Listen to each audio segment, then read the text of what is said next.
ndiri chizvarwa chemuno muZimbabwe ndakazvarwa musi wa 6 August mugore ra 1980. Real name yangu ndinonzi Charles Kalombolombo. Kumusha kwedu ndekwamutoko. Vana ndine vana 3 asi mudzimai handina. 9 minutes before 7. 9 minutes before 7. I'm loving the responses as you can see. You know what, DJ Shugeta? Amubvunzo wako manhasi mukoma Shugeta tako DJ Shugeta amunowabvunza the end muridzo nigodha apabudiriro 5 andi chimuti atidonedza esanda kuna DJ Shugeta anu 1 agona anonzi Lloyd Cherera paGrindel. Yes, a real name yangu yekuberekwa ndonzi Charles Kalombolombo, but vazhinji munondiziva ndichiita zvemadrama ndichiacta naKapfupi. Ladies and gentlemen, my name is Marabha. Yes, ndonzi Rebels kana kuti Marabha. Alright, so you know what, I really miss kuona Marabha na Kapfupi very vese. I think zvikafamba zvakanaka togona kuva nawo muno mustudio. Ndikangofona chete ndikati team yangu ndinoda kuti muye mustudio. I'm sure vanokwanisa kuuya muno mustudio. Yeah, even us ndambonzwa kuti vane kashoka vainako nhasi vari kurova marounds vari local. So I don't know, 0713-938-538 0713-938-538. Who wants to see Marabha naKapfupi mustudio? Ndiani ari kufunga kuti it's a good idea atimboadedza vamboya muno mustudio achingosumudza ruoko rwako apa 0713-938-538. Zvikanzi namanosta ini ndinoti ngavauye kani please. Zvikanzi unenge wandigonera kani anzi mune matigonera. Ndiani ari kuda Kapfupi naMarabha mustudio? Ndogona nguvafonera nambe ngataura nawo but mukati ime mudoti vauye my way atinotenda nyekete asumudza ruoko atmaya gonde apa avondeo apa sumudza maoko my way achirenje pachisipite. Zvikanzi ngavauye. Ndiani ada kuona Kapfupi naMarabha mustudio? Zvikanzi good idea ngavauye. Ndine Howard Jacob my way zvangu yo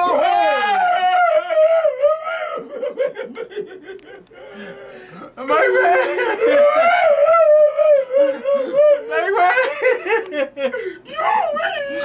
Yeah.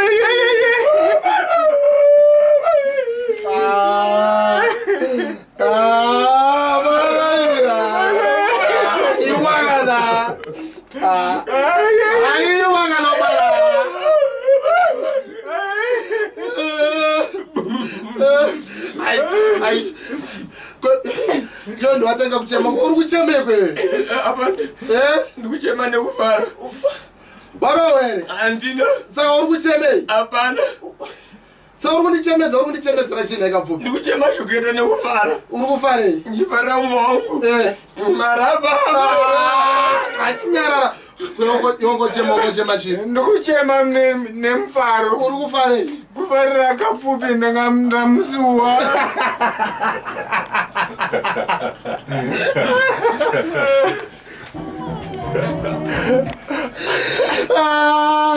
Four minutes past 7. At a fourth going to DJ Shugeta alongside ndikuona vanhu vakawanda vari kufara pa social media. Ndikuona ma messages ari kupinda akawanda. Vanhu vari kufara kukuona muri mese. I'm sure ndofunga muri kuzvionawo. Nyangwe inini pandofamba dzimwe dzenguva ndichifamba ndichirwa marounds pese panachitenderera vanhu vangu vachingondibvunza kunzi kona Shugeta mazuvano iwewe tinokuona uchitamba naKapfupi, mazuvano tinokuona uchitenderera naKapfupi, tombokuona naKarabha, ko sei usiri kukwanisa kubatanidza vanhu ava kunge vari pamwe chete? Ndobvunzwa nachibvunzwa nevanhu inini ndosaka ndazokudedza pano pastudio. Okay. I think vanhu vari kumba vanhu vakawanda vanga vachindibvunza mubvunzo iwoyo. Vangada kutoziva kuti ko sei imeme manga musiri kufambidzana sekufambidzana kwamaizikanwa muchiita kubva kudhara, kubva kumadays emuna First Street kusvika mazosvika pamukasvika imimi muchifamba mese. Why mazuva ano mama kusafamba mese? Wabereki ndikumbira kwamuri nhasi tabatanidzwa namadzibaba Shugeta. Zvokwadicho Ezvo beregiso. Zvaitwa. Vanhu andiri kutamba navo mustudio narume vakangwara indabvunza alright, it's okay. Rege ndibvunze ndichidai so handiti kam ndichatanga nemi mukoma Kapfupi kana muchizondorwa munozondorwa tabuda muno.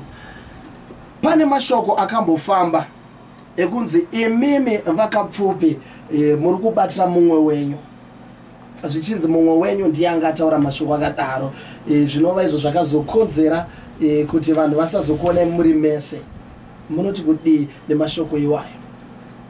Mashoko aya akapinda munzeve dzangu akabuda, asi ndiyandoti chandonyanya kuudza kuti ndisimbise pakuti yakatambika kare. Tautamba ngoma yekudirira zvakapfuura zvaitizotaurwa zvichidai aiwa zvino zvinowanikwa. Ndofunga kudaro mashoko anenge makukutwa kwamaisamba ndobva ndauya kunewe Marabha.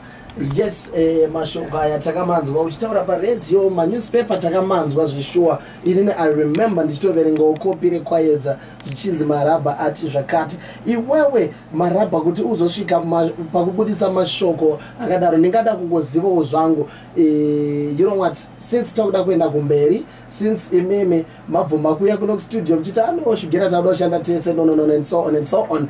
I think tikamboreflect after kumashure it will help us kuti tiende kumberi. Pane zvawakanga waona here? Pane zvawakanga waitirwa here kuti uzoti apa mumwe wangu ka ane yari kunditamba? Hapana. Mashoko akangobudawo nemafunga. Simu zvakafanana nemurume nemukadzi vakarambana unobatanidzwa. Sezvamaita mimi mazibaba Shugeta. 13 minutes past 6. In other words, the reason why muri studio, the reason why makwanisa kuya kushow yamazibaba Shugeta ndeyekuti muda kuzivisa mhuri yeZimbabwe kuti imeme makudzokerana zvikare. Chokwadi. And then pane mumwe abva ataura nyaya yedrama. Ndobvunza ipapo urongwa hwakamira sei? Mune zvamati mafunga here, mune zvamati maronga here, zvamunokwanisa kuzivisa vanhu kuti since tadzokerana takukupaiwo zvakati? Ya zviripo zvakaronga zviripo pazvakapererapo ndipazvinotangira ipapo because ini ndanga ndaona moto kuti zvichinzwa kuti ona kuti naive kuregerera Marabha, naive kuregerera Marabha, aiwa handisombomuregerera iye ndiye yakundiregerera. Ini chandakumbira kuti aiwa mwana wamai dzoka tibate basa, tiite basa, manguva ndikadonawo nondidzosawo. Ndo ndiyatanyanya kukumbira zuva ranhasi pano paNational FM tine chimutengo.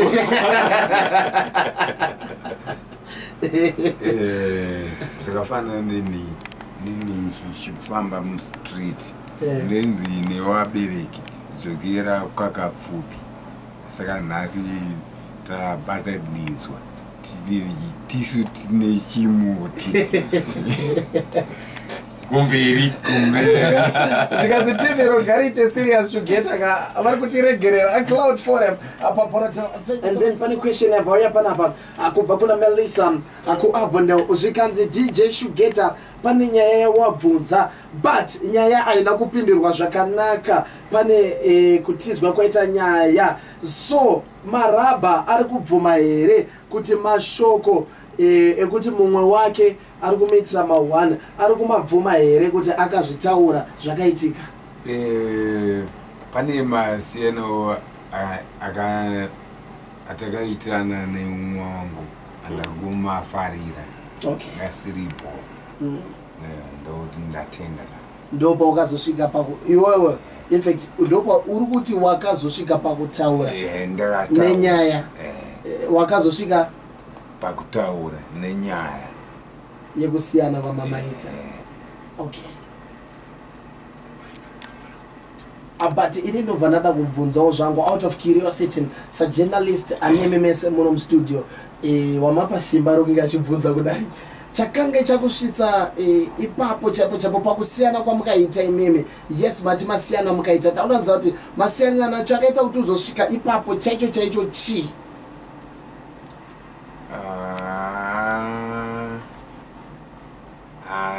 Zinorwadza. Zinorwadza. Bozi handifani kusiyana neumwe wangu. Ndakati ihama yangu.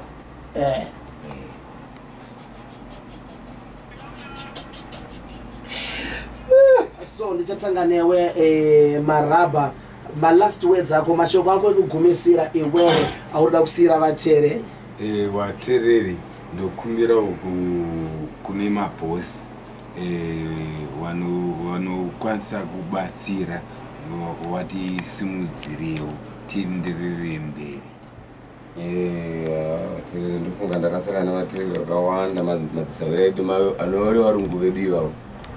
Aita kuti aiwa koyo mwakuri kumusirira sei aiwa zvimbomusirira taitotaura chiti ko nai zvibhofamba sei chiri chipiri problem kuti vamwe vanhu vari muindastry yedu vamwe vaigona kutotora Marabha vomuudza mumashoko ekuti arasike gwara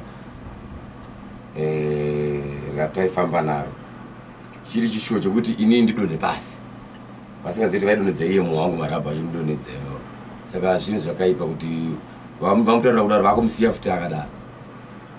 Zvinhu zvakashata chaizvo. Saka ini nayo naMarabha handigoni naye handidi nayo right. Izvo zvandidi nayo. Vaimfurira manyura right. No, my last words enye. No, last words. Anyway, since now it's a Friday, tinoti flashback Friday. Kudzora ndangariro. Flashback Friday. Since today it's a Friday. Dokumbira mumbodzosera vaterere kumashure mbichana. Handizivi kuti mungavadzose sei. Vandokumbirisa mumbodzoso kumashure mbichana. Flashback Friday. Kapfupi naMarabha. Sekuru. Rasta unemurerwa munomuziva. Nasi murerwa? Ane mota dzakawanda. Yopa mutarika. Eka. Ane mabhazi. Nasi angasina kana mota. Angane bhasikoro. Kunyeba iwe. Angane bhasikoro? Angachirowa bhasikoro. Achirowa bhasikoro. Achirowa bhasikoro. Achirowa bhasikoro. Achirowa bhasikoro. Achirowa bhasikoro. Amaiwe. Marabha kuita? Zinorwadza sekuru. Marabha ukaita uchichema maini aita sei naso murerwa ini ane problem andinohakira manje. Sekuru angachirowa bhasikoro. Achirowa bhasikoro.